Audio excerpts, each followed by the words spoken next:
si quieren mostrar, hay un cuadro de tasa de interés bien por arriba de la inflación. Acá se ve muy marcado, que hubo varias etapas de tasa de interés en este programa durante el gobierno del presidente Milei. No, esa no es, es otra, pero bueno. Tasa de interés bien por arriba de la inflación. En una primera etapa, las tasas de interés eran recontra archinegativas. Acuérdense, cuando arrancó el gobierno, lógicamente había que licuar en este tipo de programas y de esquemas. Necesariamente no te queda otra que licuar. Uno de los mecanismos para licuar, plata, depósito, crédito, lo que sea, era la tasa de interés. LELIQ en ese momento. Se recontra licuaron más de la mitad de las LELIQ. ¿Por qué? Porque eran tasas de interés muy negativas contra la inflación. Esa fue una primera etapa. Duró más o menos hasta mediados del 2024 y después se terminó la licuación y vino una etapa de tasas neutras, diríamos. Las tasas de interés, fíjense, no lo dije, pero en la primera etapa, promedio mensual, que es más fácil de entender, había tasas de 7% contra inflación de, acuérdense en esos primeros momentos, 18, 20, 25%. Después viene una época de tasas neutras, o sea, le empataba la tasa a la inflación, terminó la licuación. Después viene una tercera etapa cortita, que fue a partir de abril, después del acuerdo con el fondo y un poquito más acá, donde empezaron a asomar por primera vez en el programa tasas de interés reales positivas. O sea, la tasa de interés le ganó a la inflación. La inflación fue bajando, la tasa de interés se fue acomodando. No es que la tasa de interés subía, pero contra inflaciones más bajas se puso positiva. Que era un poco una de las consignas habituales de un programa de estabilización en cualquier lugar del mundo. Incluso el Fondo Monetario, cuando hicieron el programa en mediados de abril, bregaba para que la tasa de interés se pusieran por lo menos positivitas, como para que haya un incentivo a que la gente se quede en pesos. ¿Qué pasó? A partir de julio, fines de julio, y lo que estamos viviendo ahora, un poco por esto que vimos antes, de que yo no sé por qué esa ansiedad del gobierno, del Banco Central, de sacarse de encima o que desaparezcan del mapa las famosas LEFI, que eran la última secuela de la historia de las LELIQ.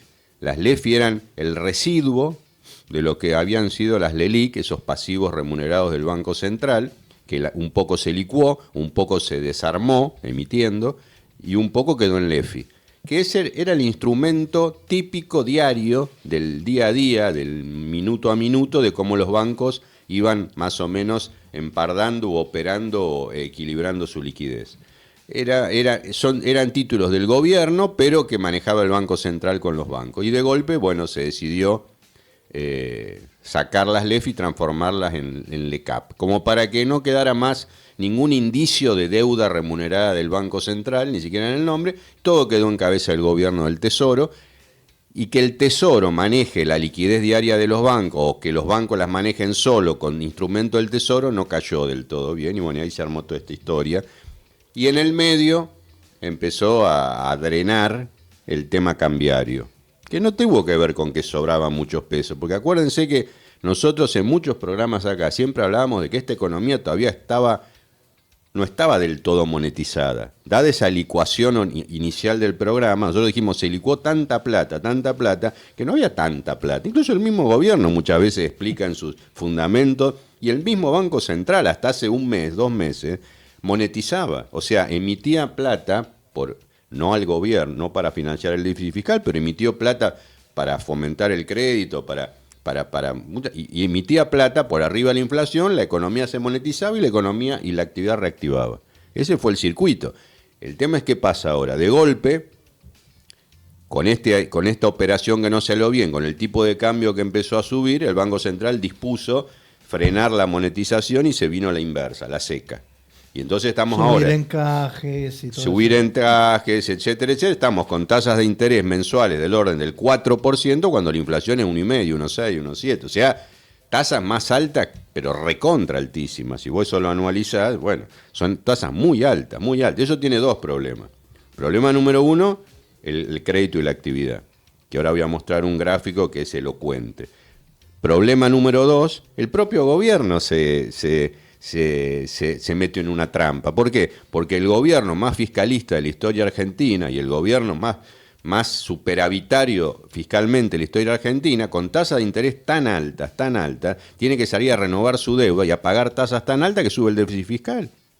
Que hasta ahora no había sido un problema, porque con las tasas negativas o neutras, vos podías tener un montón de deudas que vencen cada mes, cada 15 días, cada lo que sea, pero como pagás poca tasa, no era un tema macroeconómico, no era un tema prioritario como para tener en cuenta y decir, che, ojo con esto. Ahora sí, porque con estas tasas de interés, si seguís en el tiempo, si dan 2 meses no, pero si siguen en el tiempo tasas tan altas, empieza a ser una carga el tema de los intereses, bueno, y eso empieza a jugarle en contra del propio gobierno. Lo dijiste varias veces, si es de corto plazo. Yo creo que está claro que es de corto plazo. ¿O vos tenés dudas de eso? No, bueno, yo quiero mostrar, ya que está y me das ese pie, un gráfico que se llama Retracción Monetaria 2018-2019. Muy bien. Metelo a pleno, Juan. Esto fue el proceso de torniquete monetario del año desde agosto-septiembre de 2018 hasta las PASO del 2019. Que no es que no quiero que sea parecido, pero lo que quiero decir es que duró más de un año. ¿Y qué pasa?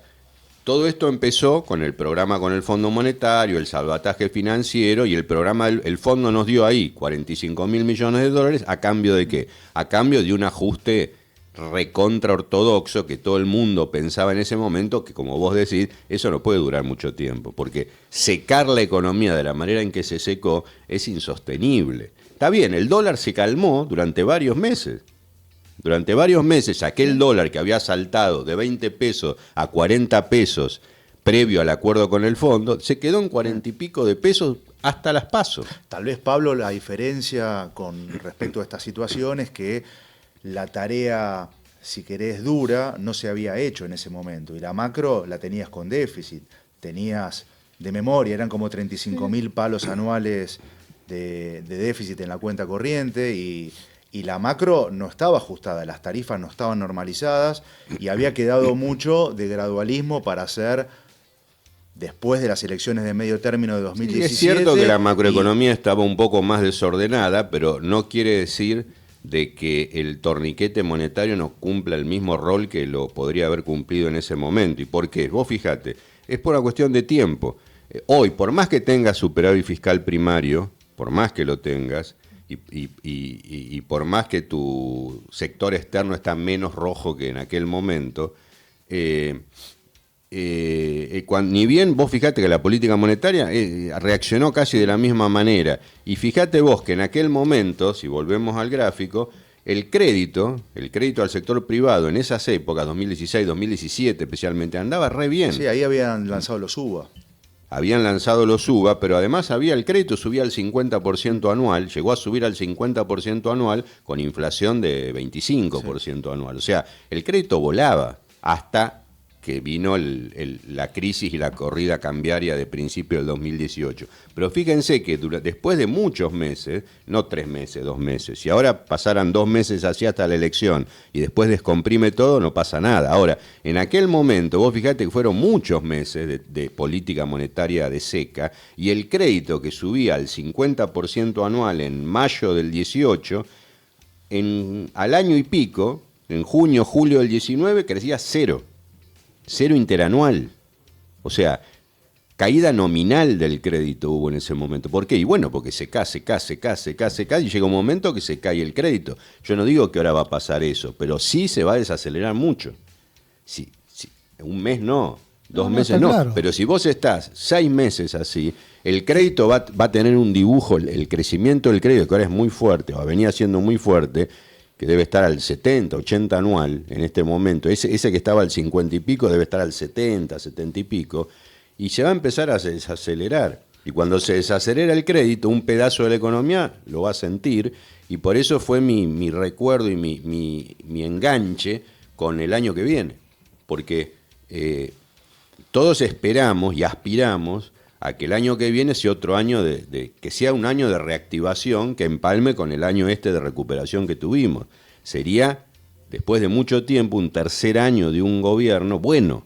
Ahora, si nos quedamos enroscados o la realidad nos impone este ajuste monetario y cambiario, porque esto para mí detrás, yo no me quiero quedar atado al tema de la LEFI, de la tasa, de la licitación de mañana. Esto tiene también un fundamento macro cambiario, que es el que yo te digo, que no tiene un déficit hoy de cuenta corriente muy grande la economía argentina, pero tiene un nivel de atesoramiento de la gente muy alto, que es parecido a este, parecido al de 2017-2018, y entonces la oferta de dólares no da abasto, y el tipo de cambio gradualmente, como vos decís, sin ningún susto, no como en el 2018-2019, va subiendo. Y yo creo que tendría que subir un poco más.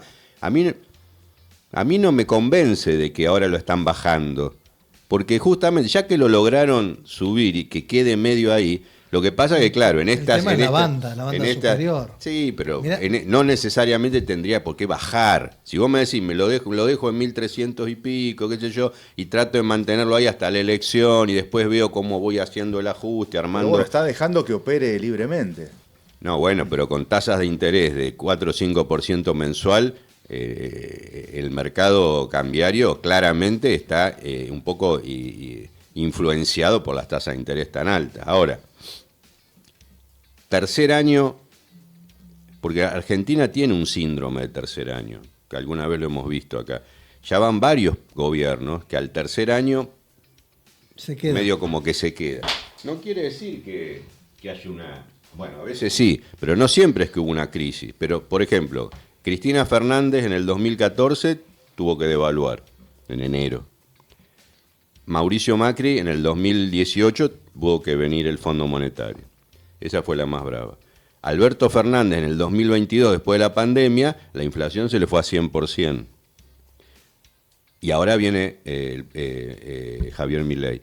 Y entonces, lo bueno, ¿cuál sería? Lo bueno sería que este escenario de ajuste macroeconómico, que es un ajuste, que tampoco tiene por qué ser un trauma, es un ajuste, se navegue bien, lo podamos sobrellevar y que nos abra el camino y el horizonte para que el año que viene, con una macro más ajustada, porque fiscalmente está ajustada, pero monetaria y cambiariamente está todavía buscando el rumbo, y esto yo creo que es el momento como para que encuentre los valores o los precios con los cuales tendríamos que transitar el año que viene.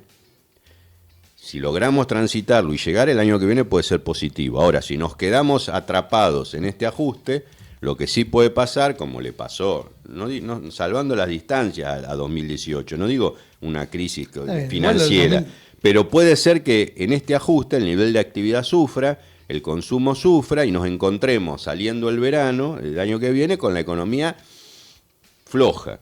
Y entonces entramos en un tercer año que hay que empezar a remar de nuevo. Ese es el gran desafío, encontrar a la salida del verano del año que viene una economía que vuelva, que esté fogosa, que esté reactivando. En este tipo de ajustes, si se extiende en el tiempo, como vos decías, y bueno, va a ser más un desafío que va a haber que remarla. Y si da un mes, 2 meses, no. Si después de la elección seguís con este tipo de ajuste, y bueno, vamos a ver cómo sobrellevamos el año que viene. Bueno, es interesante porque, a ver, también a diferencia lo pasó en el año 2018. Recordemos que en diciembre del 2017 fue la famosa foto de ministro de Economía, presidente del Banco Central, que el dólar estaba más o menos a 17, pasó a 20, que viene después de las elecciones. Que sí, si el gobierno se confió... Y las 14 toneladas de piedra también. Claro, sí, todo eso. Todo Mariano, sí. Una pregunta, no sé si tenemos tiempo para hacerle a Pablo sobre este mismo tema, porque no sé si vas a justo a cambiar. No sé si Pablo quiere contestar tampoco. No, porque depende de si sé la respuesta. Me quedé pensando, me interesa cómo haces el vínculo con esto que te voy a mencionar, a ver si puede llegar a ser diferente o no, porque vos hablabas del tercer año en la Argentina. Hay una cosa diferente en este caso, que es que se rompió con lo que en economía conocemos como el ciclo económico de la política, que es básicamente el gobernar electoralmente con criterios de política fiscal expansiva en años electorales. Entonces digo, los años 2, históricamente, años de elecciones, han sido de política fiscal expansiva. ¿Esto juega a favor o en contra para el año que viene? El año 3 pagan los platos de eso. Claro, digo, en este caso el año 3 sería distinto. No sé si en la visión de Pablo eso juega a favor o en contra. No, a ver, yo siempre me voy a intentar contestar. Yo nunca terminé de creer tanto en la ligazón y en la causalidad entre el año electoral y la economía, porque la verdad, la realidad siempre termina imponiéndose. Uno cree que puede ir manejando la economía en función de los calendarios electorales, pero eso a veces no pasa. Ahora, yo pienso, mira, te la digo al revés, que lo que vos decís está bien, pero mirá al revés, justo que estábamos hablando de 2018-2019, cuando el Fondo Monetario, vamos a decirlo, pone el cheque gordo en el 2018, pero impone ese programa económico recontra ortodoxo, que era no emitir plata, cerrar a cero el déficit fiscal y dejar el dólar con las bandas, pero que no intervenga nada. Era como, era bravo. Tomar $1. Era bravo. Justamente en ese contexto uno podía pensar, y yo me acuerdo que decíamos, puede ser que con eso domen la corrida que había una corrida cambiaria, inflacionaria brava. La inflación en esos momentos llegó a dar hasta 6-7% por mes. Bravo. Pero era casi un hecho que Macri iba a perder la elección, porque era justamente un programa económico totalmente antielectoral. Claro. O sea, hubo que aceptar el financiamiento del Fondo Monetario, pero justo ya venía la elección presidencial del 2019 y Macri la encaró con un ajuste ortodoxo, recontra ortodoxo, y perdió. Logró sobrellevar la crisis, pero perdió la elección. En este caso, lo que yo no digo eso porque es muy lejos de acá el 2027, yo estaba más pensando en el 2027, no en el 2025. Digo, es muy importante ver cómo pinta y cómo se perfila el tercer año de un gobierno, porque generalmente en los últimos gobiernos, que si vos sumás 3 gobiernos, este es el cuarto, van como 15 años, los terceros años empiezan a ser sufridos. O sea, cualquiera, Cristina Fernández, Mauricio Macri, Alberto Fernández y ahora viene Javier Milei. Siempre han sido... Algunos gobiernos fueron sufridos todos los años. No, está bien, pero estos gobiernos terminan siendo... Empezaron siendo gobiernos de empuje, porque Cristina cuando es reelecta estaba vamos por todo, Mauricio Macri gana la elección y tenía buena espalda y buenas cosas para llevar la economía adelante. Alberto Fernández, bueno, no lo sé, lo agarró la pandemia, es otro tema, pero los terceros años se empiezan a transformar en gobiernos que solo duran.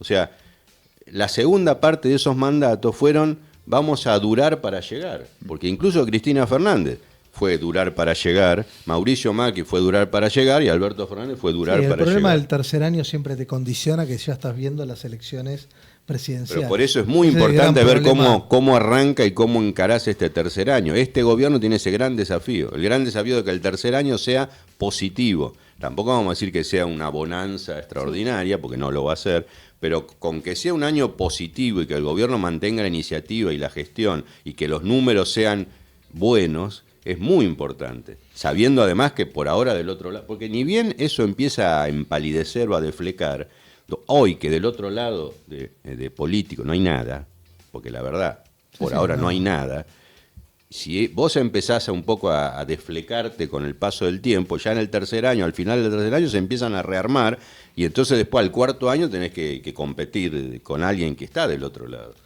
Ya vamos ahí con las carteras de inversión, Juan, pero antes Juan es nuestro productor, ¿viste? No está Mauro. No, ya sé, se fue Mauro. Está contento. Bueno, ingresá a barriolamagdalena.com.ar, un barrio que lo tiene todo ubicado en Canning, Forestación Centenaria, Ecoparque, Bosque Nativo. Es una locura el barrio, aparte está consolidado, no lo tenés que esperar. No es una promesa, es una realidad. Más de 300 familias viviendo. Canning es pegadito de Seiza, lo podés visitar. Voy a estar el sábado, voy a estar en el barrio, así que ahí nos podemos encontrar. barriolamagdalena.com.ar y ahora podés chatear en vivo y tener toda la información.